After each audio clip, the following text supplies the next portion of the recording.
اعوذ باللہ من الشیطان الرجیم بسم اللہ الرحمن الرحیم ان اللہ اشترى من المؤمنین انفسهم واموالهم بان لهم الجنہ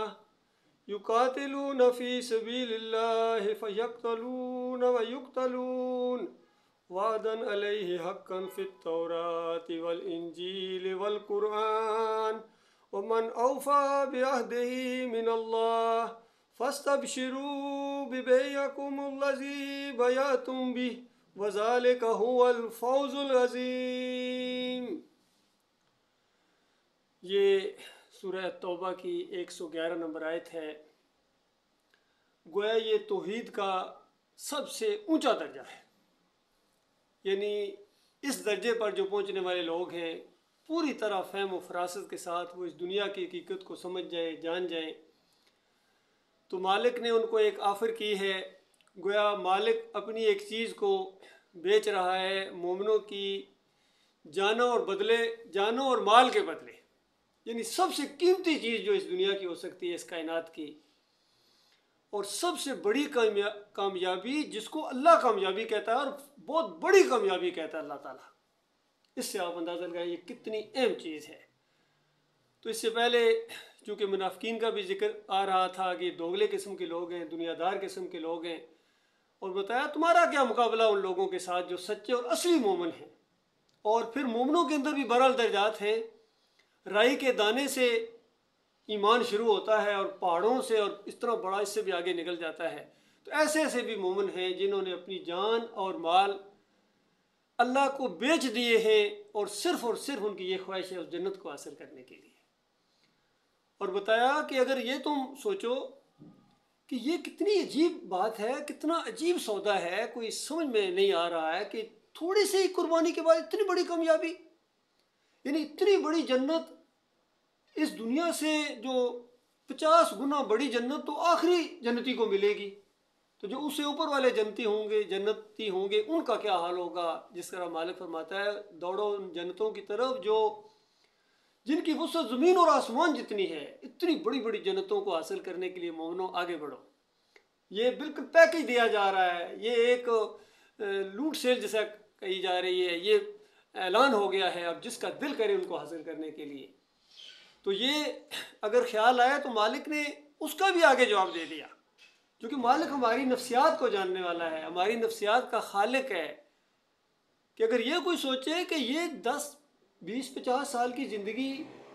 اور اس میں صرف اللہ نے اپنی فرما برداری مانگی ہے اور چند ریکوائرمنٹ ہے وہ پوری کرو، اور پھر مالک ہمیشہ کے لیے بادشاہ بنا دے گا، ہمیشہ کی جنتیں الاٹ کر دے گا، نہ بیماری، نہ بڑھاپا، نہ کوئی پریشانی، نہ ٹینشن، کوئی چیز نہیں ہے سوائے عیش کے۔ تو یہ بات کچھ سمجھ میں نہیں آتی ہے، یعنی بہت ہی تھوڑی سی چیز مانگ کے اللہ تعالیٰ نے اتنی بڑی چیز دے دی ہے، یہ کیسی خرید و فروخت ہے۔ تو مالک فرماتا ہے کہ دل تھوڑا نہ کرو، یہ ہم نے اپنی شان کے مطابق دیا ہے، ہم نے تمہاری اس چیز کے مطابق نہیں، حالانکہ وہ بھی ہماری دی ہوئی چیز ہے، تمہاری جان، تمہارا مال، تمہارا وقت، وہ بھی ہماری ہی دی ہوئی چیز ہے، وہ ہمیں دو۔ اور یہ بھی نہیں ہے کہ تم اس سے ایک دم سے دستبردار ہو جاؤ گے، اپنے پاس رکھو، اپنی جوانی ہے، اپنی صحت ہے، اپنی زندگی ہے، اپنا وقت ہے، اپنا مال ہے، اپنے پاس رکھو، صرف اس طرح اس کو خرچ کرو جس طرح میں چاہتا ہوں، بس اتنی بات ہے۔ اور اگر تم یہ 100% فیصلہ کر لو، تمہاری سمجھ میں یہ بات آ جائے، تو اس کے بعد 1 منٹ بعد اگر تمہاری موت آ جائے تو مالک اپنے وعدے سے پیچھے ہٹنے والا نہیں۔ تو فرمایا یہ بات تو ایسی ہے کہ یہ پچھلی کتابوں میں بھی اسی طرح لکھی ہوئی تھی، تورات کے اندر بھی یہی وعدہ تھا مخلص مومنوں کے ساتھ، اور انجیل کے اندر بھی یہی بات بیان کی گئی تھی، یہ بات تو ہر دور میں بیان کی گئی ہے، اور ابھی دور کی بات نہیں، ابھی یہ تمہارے سامنے جو قرآن نازل ہو رہا ہے اس کے اندر بھی اللہ تعالیٰ نے یہی بات بیان کی ہے کہ دیکھو یہ ایسا ہو کے رہے گا، اور اللہ سے زیادہ اپنے وعدے کا پورا کرنے والا کوئی نہیں ہے۔ اور اگر مومنوں تمہیں 100% اس بات کے اوپر یقین آ جائے تو پھر اس کے بعد کیا ہے، پھر خوشیاں مناؤ، پھر اس کے بعد تو تمہارے دل کھل اٹھنے چاہیے کہ کتنا زبردست تم نے سودا کیا ہے، اور یہ سب سے بڑی عقل مندی ہے، سب سے بڑی کامیابی کا تم نے گویا ایک کنٹریکٹ کر لیا اپنے مالک اور خالق کے ساتھ۔ اس کے بعد بتایا کہ اب جب یہ معاملہ ہو گیا تو پھر اب پیچھے ہٹنے کا سوال کیسے ہو سکتا ہے؟ پھر کمزوری دکھانے کا، پھر تعداد کی طرف تمہارا دھیان جائے، پھر وسائل کی طرف تمہارا دھیان جائے، یہ نہیں پھر ہونا چاہیے۔ بلکہ اب تو تم نے اللہ کے راستے کے اندر ایسے لوگ پھر قتال کرتے ہیں، یعنی یہ معاملے آگے بڑھتے جائیں گے، اب قتال کا دور شروع ہو گیا ہے۔ اس سے پہلے 13 سال مومنو تم نے کس طرح مکہ کے اندر کس طرح دعوت دی ہے، کس طرح اس ماحول کو گرما دیا ہے تم نے اپنی دعوت سے اور ایمان اور عقیدے کی بات سے، کفر و شرک کے اوپر کیسے تم نے چرکے لگائے ہیں، کس طرح ان کے بیجے پھاڑے ہیں، گلیوں کے اندر، چوراہوں کے اندر اور پبلک پلیسز کے اندر، وہاں جا کے تم نے اللہ کی توحید کو بیان کیا ہے۔ فَاصْدَعْ بِمَا تُؤْمَرُ وَأَعْرِضْ عَنِ الْمُشْرِكِينَ جب کہا گیا تھا، کھول کے بیان کرو، پھاڑ کے بیان کرو توحید کی بات کو، اللہ کی بات کو، کہ اللہ کا کلمہ اونچا ہے، اللہ جو ہے عظیم ہستی ہے، وہ داتا ہے، وہ دستگیر ہے، وہ مشکل کشا ہے، وہ کائنات کا بنانے والا ہے، چلانے والا ہے۔ اور تمہارے جتنے تم نے بنائے ہوئے ہیں اللہ کے علاوہ، چاہے تم ابراہیم علیہ السلام کی مورتی بنا کر ان کو پوجتے ہو، اسماعیل علیہ السلام کی مورتی کو پوجتے ہو، لات منات حبل کو پوجتے ہو، یہ نیک بندے تھے، یہ اللہ کے محبوب بندے تھے، یہ تو اس طریقے پر نہیں تھے جس طرح تم ہو، یہ تو اسی مالک کے فرما بردار تھے، یہ تو جہاد کرنے والے لوگ تھے، اللہ کے راستے میں آگے بڑھنے والے لوگ تھے، اللہ پر بھروسہ اور توکل کرنے والے لوگ تھے، اللہ ہی کو پکارتے تھے مشکلوں مصیبتوں کے اندر، تکلیفوں کے اندر، پریشانیوں کے اندر۔ مالک نے ان کو بھی مصیبتوں میں ڈال کے ان کو آزمایا تھا، اور وہ پورے اترے ہیں، انہوں نے نمبر لیے ہیں، پورے وفا کا حق ادا کر دیا۔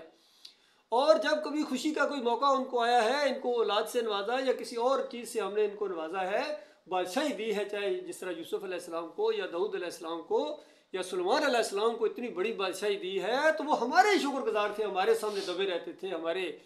گن گاتے تھے اور ہمارے شکر گزار رہتے تھے۔ تو ان کے راستے کے اوپر چلو، تو یہ راستہ ہے، یہ جنت کا راستہ ہے۔ تو یہ ایسے جو لوگ ہوتے ہیں یہ اس حد تک جاتے ہیں، ہجرتیں انہوں نے کی ہیں، اب قتال کا معاملہ آ گیا ہے، لیکن پیچھے ہٹنے کا معاملہ نہیں ہے بھائی، اب تو آگے بڑھنے کا معاملہ ہے۔ یہ اللہ کے راستے میں جہاں قتل کرتے ہیں وہاں قتل ہونا بھی جانتے ہیں، اور جنت کا شوق ان کو، شہادت کا شوق ان کو چین سے بیٹھے نہیں دیتا ہے، جنت کا شوق، سچے شوقین ہیں۔ اور پھر اس کے بعد ان کی کچھ صفات بیان کی اللہ تعالیٰ نے کہ ہر وقت پہلی بات توبہ استغفار کرنے والے۔ توبہ کا پہلا مطالبہ یہ ہے کہ جو کچھ گناہ ہوا ہے اس پر شرمندگی ہو، کہ مالک شرمندہ ہوں، بس بشریت کے تحت ہو گئے ہیں، کمزوری ہوئی ہے، شیطان کے بار ہوئے ہیں، مالک میں توبہ کرتا ہوں پوری شرمندگی کے ساتھ، نہ کبھی اس گناہ کو، تیری نافرمانی، اب پتہ چلا ہے کہ تیری نافرمانی کتنی بڑی یعنی ذلت ہے، اور کتنا بڑا اپنی جان کے اوپر ظلم ہے تیری نافرمانی کرنا، شہنشاہ کی نافرمانی کرنا، یہ تو بہت بڑا یعنی کام ہے۔ اس سے توبہ استغفار، اور بڑی بات کہ تجھے چھوڑ کر ہم جو دوسروں کو پکارتے رہے اس سے پہلے، ہم سمجھتے رہے ہیں یہ داتا ہے، یہ دستگیر ہے، یہ مشکل کشا ہے، یہ حاجت روا ہے، ان کو پکارتے رہے، یا ابراہیم اغثنی، یا لات بابا، یا منات بابا جس راج پکارتے ہیں، یا علی مدد، یا رسول مدد، یا غوث مدد، ان سے توبہ کرنا ہے، معافی مانگنی ہے اپنے مالک اور خالق سے، اور اس کے بعد اللہ کی طرف جب رخ کر لیں گے تو پھر اللہ کی عبادت کرنے والے، اللہ کی حمد بیان کرنے والے، اسی کے گن گانے والے، ہر جگہ اسی کی بات کریں گے۔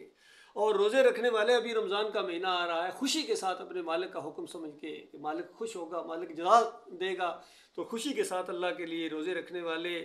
رکوع کرنے والے، سجدہ کرنے والے۔ سجدہ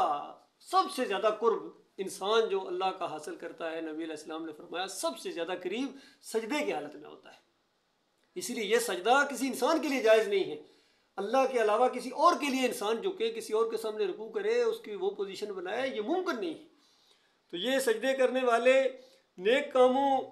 کا حکم کرنے والے اور برے کاموں سے منع کرنے والے، دیکھیے یہ مومن ہوتے ہیں، اللہ کے منصوبے کو گویا پوری طرح زمین کے اوپر نافذ کرنے والے۔ تو فرمایا یہ ہیں وہ لوگ، اور اللہ کی حدود کو بالکل قائم کرنے والے، بالکل جو اللہ کی حدود ہوں اس سے پیچھے ہٹنے والے نہیں، اللہ کی نافرمانیاں کرنے والے نہیں۔ یہ چند صفات بیان کرنے کے بعد فرمایا وَبَشِّرِ الْمُؤْمِنِينَ، مومنوں کو خوشخبری سنا دو، یہ بات جہاں جہاں تک پہنچے، اور جو مان لیں اس کو، اپنے مالک اور خالق کے اوپر اعتماد کریں، ان کو خوشخبریاں سناؤ کہ تمہارے لیے جو ہے وہ بہت ہی زیادہ اللہ تعالیٰ نے اجر رکھا ہوا ہے۔ اور اس کے بعد وہ آیت آ رہی ہے مَا كَانَ لِلنَّبِيِّ وَالَّذِينَ آمَنُوا أَن يَسْتَغْفِرُوا لِلْمُشْرِكِينَ، نبی کا یہ کام نہیں ہے اور نہ کسی مومن کا یہ کام ہے کہ شرک کرنے والوں کے لیے اتنی بات اللہ سے کہیں کہ یا اللہ اس کو معاف کر دے۔ دنیا میں جب تک وہ زندہ ہے اس کو سمجھائیں، سب کچھ کریں، دعائیں مانگیں اللہ تعالیٰ سے، یا اللہ اس کو ہدایت دے، یہ ساری باتیں اپنی جگہ ہیں،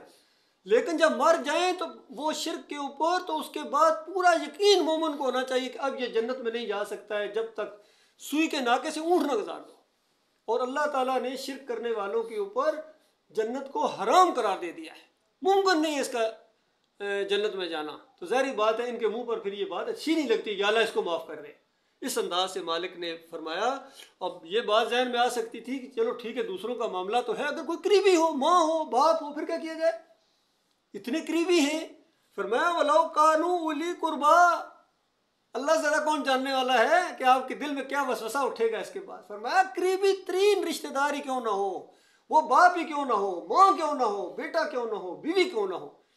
اگر وہ اس طرح شرک کے اوپر گئے ہیں، 11ویں کھاتے کھلاتے گئے ہیں، یا علی مدد کے نعرے لگاتے گئے ہیں، اور چادریں چڑھاتے رہے ہیں، عرس اور میلے کرتے رہے ہیں، تعویذ بندھا ہوا تھا، واسطے وسیلے کے ساتھ گئے ہیں، یا جمہوریت کے مشرکانہ نظام کے اندر تھے، یا صوفی ازم کو صحیح مانتے تھے، یا بڑے بڑے جتنے گزرے ہیں شرک اور کفر پھیلانے والے، اگر ان کی دلوں کے اندر کوئی عقیدت تھی اور مسلک کے اندر تھے، کسی بریلوی کے اندر، دیوبندی یا اہل حدیث، یا جتنے بھی مسلک پائے جاتے ہیں شرکیہ عقائد والے، اگر ان کے ساتھ اس کا تعلق تھا اور اس کی موت آ گئی تو اس کے بعد اس کا معاملہ ختم ہو گیا اللہ کے بندو، اب اس کے لیے دعا بھی نہیں کی جا سکتی۔ اور جو گزرے ہوئے لوگ ہیں، بڑے بڑے اکابرین ہیں، بڑے بڑے علماء ہیں، جب تک معلوم نہیں تھا وہ تو بات اور ہے، لیکن جب معلوم ہو گیا، پوری طرح تحقیق ہو گئی، ان کی کتابوں کے اندر یہ شرک موجود ہے، تو اب وہ رحمت اللہ علیہ نہیں رہے، کیونکہ اللہ نے تو ان کو جنت میں لے جانا نہیں ہے، اللہ نے رحم کرنا ہی نہیں ہے ان کے اوپر، اللہ نے اپنا رحم ان کے اوپر حرام قرار دے دیا ہے۔ تو اب آپ کے منہ سے نہیں اچھا لگتا ہے رحمت اللہ علیہ، کون سا اللہ ان کے اوپر رحمت کرے گا؟ وہ اللہ جو جس نے یہ کتاب نازل کی ہے، وہ اللہ جو انبیاء کو بھیجتا رہا ہے، وہ اللہ جس نے کائنات کو بنایا ہے، وہ اللہ تو یہ بات بیان کر رہا ہے کہ میں شرک کرنے والوں کو ہرگز معاف نہیں کروں گا، اور مومنوں کبھی ان کے لیے دعا بھی نہ کرنا۔ اسی لیے ہم ان کی صلاۃ المیت ادا نہیں کرتے ہیں، جب کوئی شرک کرنے والا مر جائے ہم اس کا نماز جنازہ نہیں پڑھتے ہیں۔ ہاں اگر کوئی مومن ہے چاہے گناہ گار سے ہی، اس کا ہم صلاۃ المیت ادا کرتے ہیں، اللہ سے دعائیں کرتے ہیں کہ مالک اس کے چھوٹے بڑے گناہ معاف کر دے، مالک تو بہت ہی غفور الرحیم ہے، پوری زندگی بلکہ اس کے لیے کرتے رہتے ہیں۔ اور ایسے مومن جن کو ہم جانتے بھی نہیں ہیں، اللہم ربنا اغفر لنا ولاخواننا الذین سبقونا بالایمان ولا تجعل فی قلوبنا غلا للذین آمنوا ربنا انک رؤوف الرحیم، اس طرح ان لوگ مومنوں کے لیے بھی کرتے ہیں دعائیں جن کو ہم جانتے بھی نہیں ہیں، اس طرح ایمان کا رشتہ ہمارا ان کے ساتھ ہے۔ اور اس سے پہلے دیکھیے نوح علیہ السلام مومنوں کے لیے دعائیں کرتے رہے کہ یا اللہ مومنوں کو، مومن مردوں کو اور مومن عورتوں کو معاف کر دے۔ ابراہیم علیہ السلام مومن مردوں اور عورتوں کے لیے دعائیں کرتے رہے ہیں۔ تو یہ ایک ایمان کا مشترک کا جو ایک سسٹم ہے، تاکہ فرشتے بھی جنہوں نے عرش کو اٹھایا ہوا ہے، وہ جو طواف کر رہے ہیں، وہ مقرب ترین فرشتے ہر وقت زمین والوں کے لیے جو مومن ہیں بالکل کیٹیگریکلی علیحدہ کر کے اللہ سے فریادیں کرتے ہیں کہ وہ جانتے ہیں کہ مشرک کے لیے دعا کرنا بہت بڑا جرم ہے۔ یہ معاملہ ہے اللہ کے بندو، یہ آپ کے سامنے آیات آئی ہیں اللہ کی کتاب کے ذریعے، لہٰذا سوچنے کی باتیں ہیں۔ اب ہمیں یہ موقع ملا ہے، دیکھیے جن کے واقعات ہم پڑھتے ہیں، انبیاء کے واقعات، اور پھر نبی علیہ السلام کا دور آیا، پھر صحابہ کرام کے واقعات پڑھتے ہیں، عمر بن خطاب کے، ابوبکر صدیق رضی اللہ تعالیٰ کے، ان کو موقع ملا تھا، اللہ تعالیٰ نے ان کو موقع دیا، کتنا انہوں نے فائدہ اٹھایا، اور کتنے بڑے بڑے درجات جو ہم بیان کرتے ہیں وہ اسی وجہ سے، اسی ایمان کی وجہ سے ہیں، توحید کو اپنانے کی وجہ سے، شرک کی دشمنی کی وجہ سے ہیں۔ اور اب ہماری باری آ گئی، اور اس دور کے اندر جو دعوت اٹھی تھی توحید کی دعوت، جس کی وجہ سے ہمیں یہ پتہ چلا ہے کہ یہ معاملات ہیں اس طریقے سے، کیونکہ دونوں قسم کے علماء موجود رہے ہیں، کفر و شرک پھیلانے والے بھی رہے ہیں اور حق بیان کرنے والے بھی علماء گزرے ہیں۔ یہ بات جس طریقے سے اٹھی ہے، اس انداز سے دعوت اٹھی ہے، اب ہم اس دور کے اندر ہماری اپنی زبان کے اندر یہ توحید کی دعوت اٹھی ہے، الحمدللہ اس کو ہم نے اب آگے لے کے جانا ہے، ہر طریقہ اختیار کرنا ہے، پوری پلاننگ کے ساتھ۔ جس طرح دنیاوی معاملات دیکھیے پلاننگ کے بغیر نہیں ہوتے ہیں، اسی طرح دینی معاملات میں بھی اللہ تعالیٰ یہی چاہتا ہے کہ اس کے بندے ہیں وہ پورے شعور کے ساتھ اٹھیں اور جماؤ دکھائیں، اور ایک منظم گروہ بن کر اگر آگے بڑھیں گے اللہ کی مدد ان کے ساتھ ہوگی۔ جتنے یہ جدید ٹیکنالوجی ہے، ہر چیز، ہر طریقہ اختیار کرو اللہ کے بندو، اس بات کو پھیلاؤ، انفرادی طور پر لوگوں سے ملاقاتیں کرو، گھر میں یہی باتیں کرو، اور پروگرام رکھو، دعوت کے لیے جاؤ۔ سوشل میڈیا کا دور ہے، آپ کے پاس توحید والے بیانات آتے ہیں، ان کو اور زیادہ اپلوڈ کرو، آڈیوز کے ذریعے، ویڈیوز کے ذریعے، اور شیئر کرو اپنے دوستوں میں، تاکہ یہ نظریاتی دور ہے، سر جنگ جاری ہے کفر و شرک کے خلاف،